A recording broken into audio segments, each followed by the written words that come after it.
Hi, everybody. Welcome back to our Family is the Answer podcast.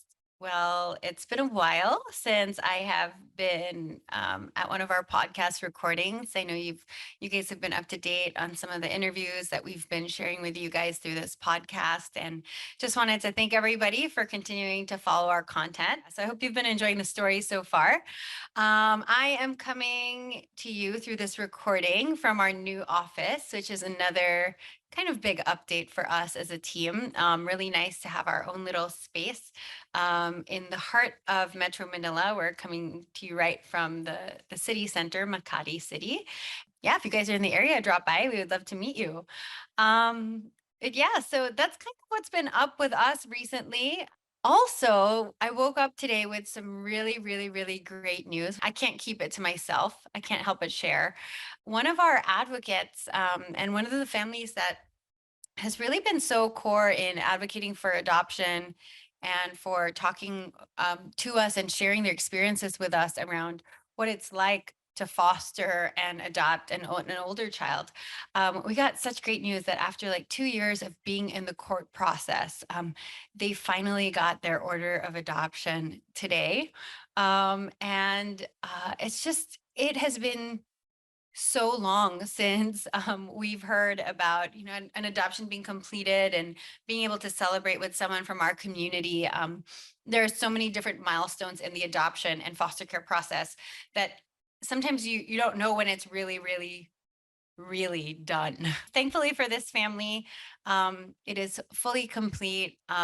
We got to see a glimpse of the order of adoption that was granted to their family by the court, and just so much to celebrate there.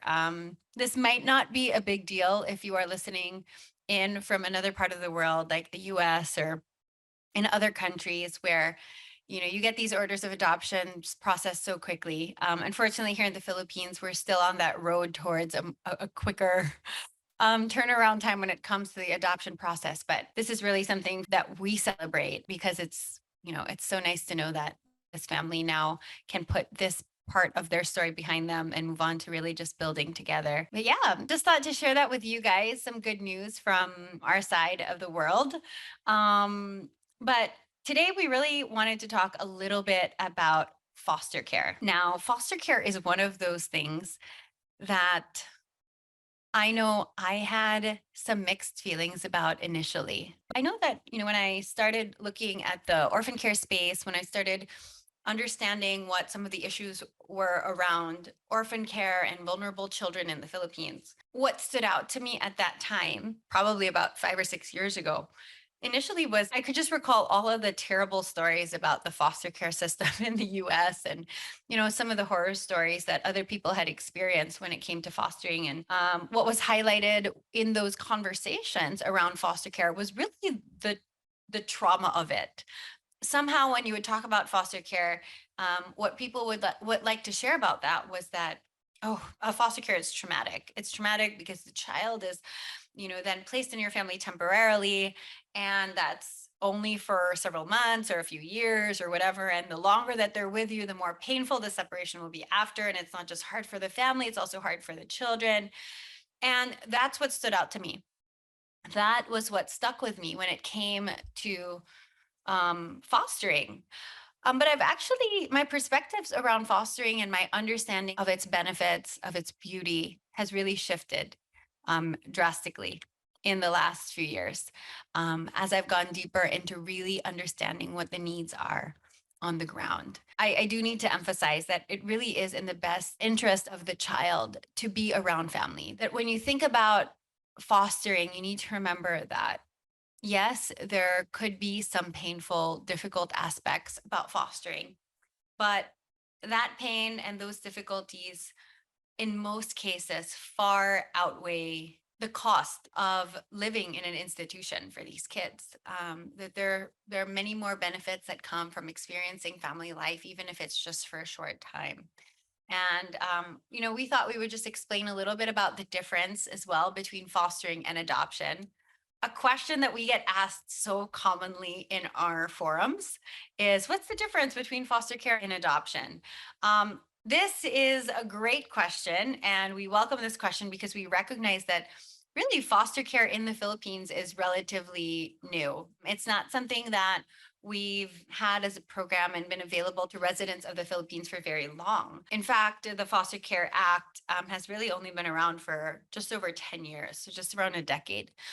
But let me just explain the difference between foster care and adoption. We can be clear about how that's different. Republic Act 11642, which is our new domestic adoption law, defines adoption as the social legal process of providing a permanent family to a child whose parents had voluntarily or involuntarily given up their parental rights. So, key words here, it's permanent family to a child who does not have a parent. Either the parents have voluntarily or involuntarily had to cut off their rights. And what's beautiful about adoption, I was reading the order of adoption of that family I was telling you about at the start of this podcast. I was reading their order of adoption, and what I was just so moved by the language used, where it said that this child is now both a legitimate child and legal heir of the adoptive parents.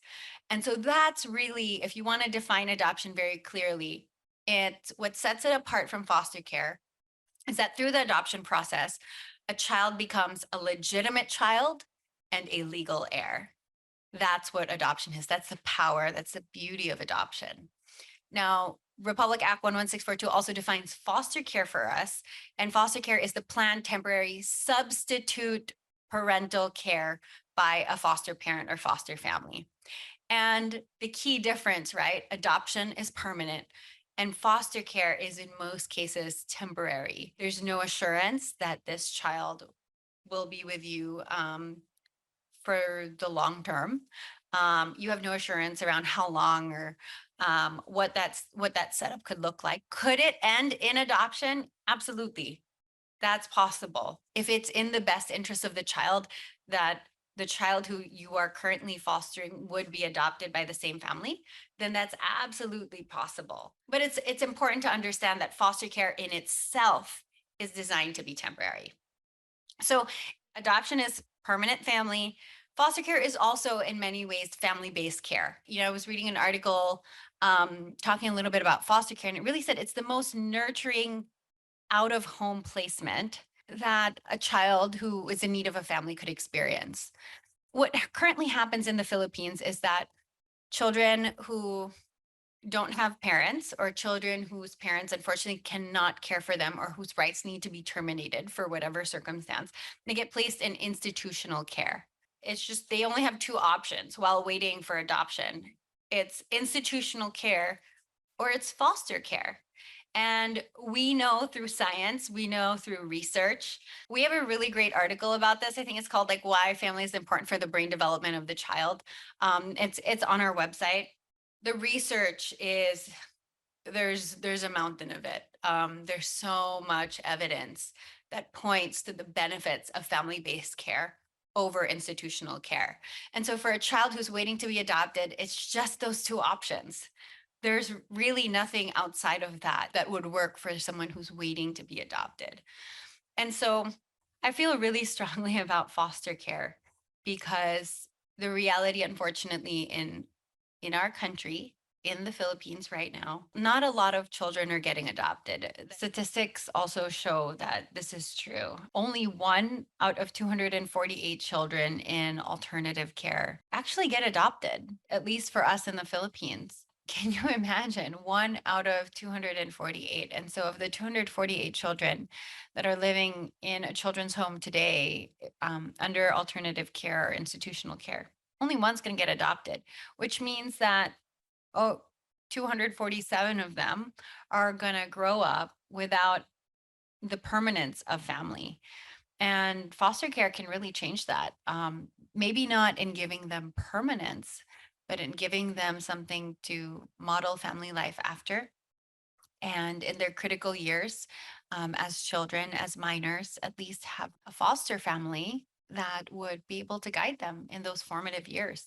I am not against institutional care. I think we have some really great children's homes here in the Philippines. We've come to know so many of them, and they do such a great job at loving our kids and just providing a nurturing environment. But statistically, for every 30 children in a children's home, there's typically only one house parent. Now, this is not everyone, this is the average.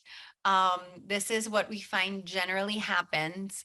Um, and 1:30. Can you imagine that ratio? Can you imagine having 30 kids? I have three, and I spend most of my day calling out for my husband to help me. So, I mean, humor aside, this is not the best for the children. They need one-on-one attention in order to build healthy attachment and trusting relationships. 1:30 is not an ideal ratio under any circumstance for a healthy relationship to be formed. And so while these children's homes are designed to take care of them and to provide care and love, it's it's really just not enough. It's just not the same as family. And unfortunately, paperwork also takes time. When you think about the paperwork that goes in to preparing a child and getting them a certificate declaring them legally available for adoption, the amount of time that it takes to process that, the child is waiting in a children's home. They could already be experiencing family based care through a foster family.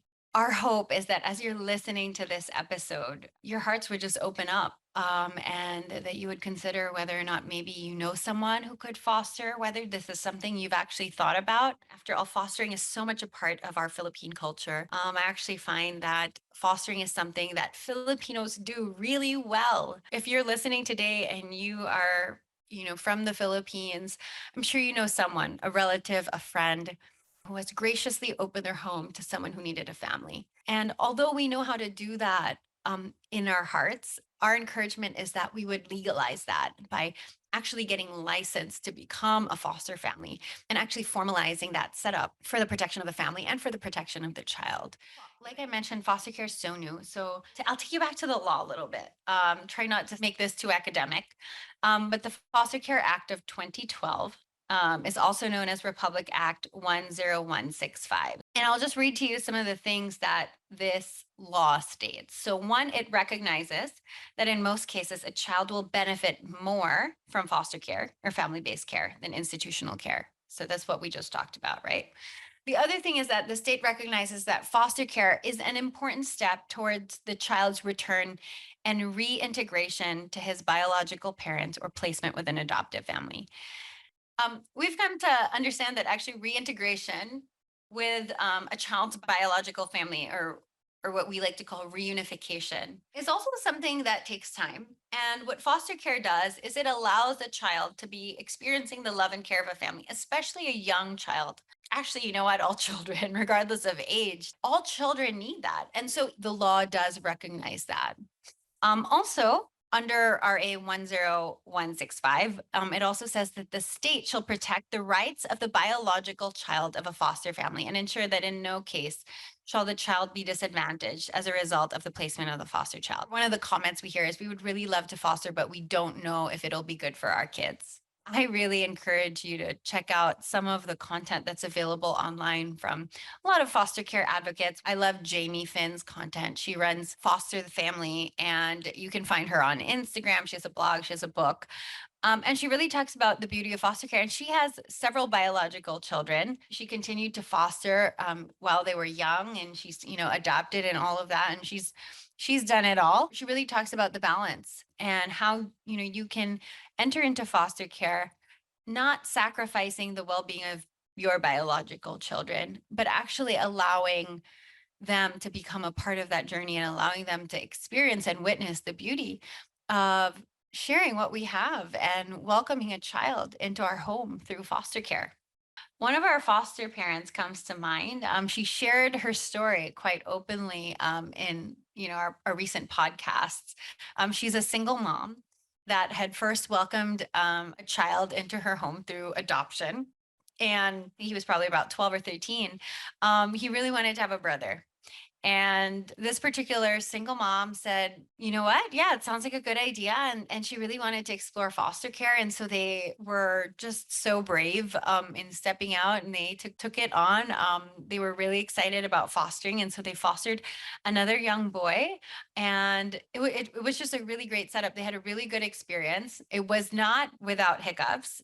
There were some challenges along the way, but in spite of that, they pressed on, and they were really able to build a really good relationship with this boy that they were fostering. But after several months together, this single mom got word that the biological family of the child she was fostering was actually in a much better place. That the parents, social workers had worked with them, and they were ready and more equipped to parent, and that her foster son was going to have to go back and be reunified with his biological family. And she just described to me just the mix of emotions.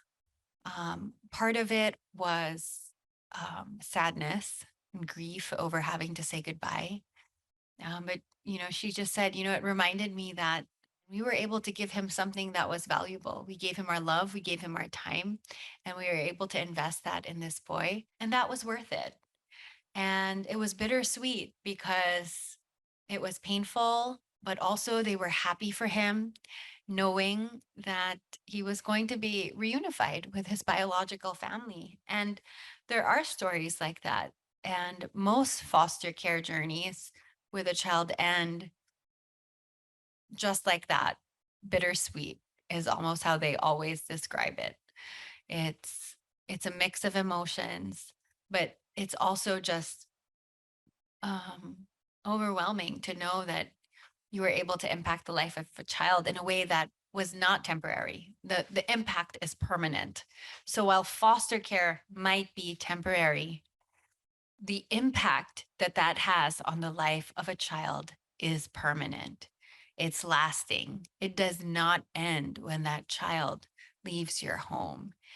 And that's really my encouragement to those who worry. I mentioned at the beginning that my thoughts around foster care were always, I had heard all these stories of, "Oh, it's going to be so painful. It's so traumatic. I don't know how you're going to do it. The saying goodbye part, it's going to rip your heart up." And yes, that might be true.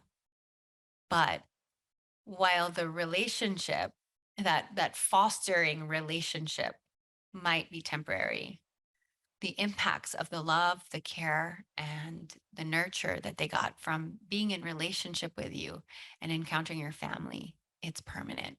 It'll last forever. It'll last a lifetime for these kids. I believe that there are families who will say yes to this, and we're committed to walking alongside them to making sure they have what they need and that they feel the support that they need to embark on this journey. Not just as an organization, but as friends, connecting these families with friends that we have that are already involved in foster care here in the Philippines. And so if you do need more technical information, we will invite you to join our pre-adoption and foster care forums. That happens every month online, which means, you can just, it's as simple as registering and logging on at the right time, and we're there to take questions. It explains both adoption and foster care. But in the near future, we really do hope to equip you guys with more events around foster care specifically. So you might not be called to foster, but hopefully this has given you enough information to talk about it. Share it with your friends, share it with the people in your community, and help us find those foster families. Because at the end of it, our heart is really that we'd be able to encourage foster families to get licensed so that we can really support the reunification and restoration of families in our nation. So that's a little bit about foster care. I'm probably going to end here today. I could talk on and on about this, but I will leave you with that. If you need more information, feel free to reach out to me or to our team at Rohe Foundation, and we'll be really happy to support you and journey with you as you explore fostering and adoption. So thanks again for tuning in to the Family is the Answer podcast.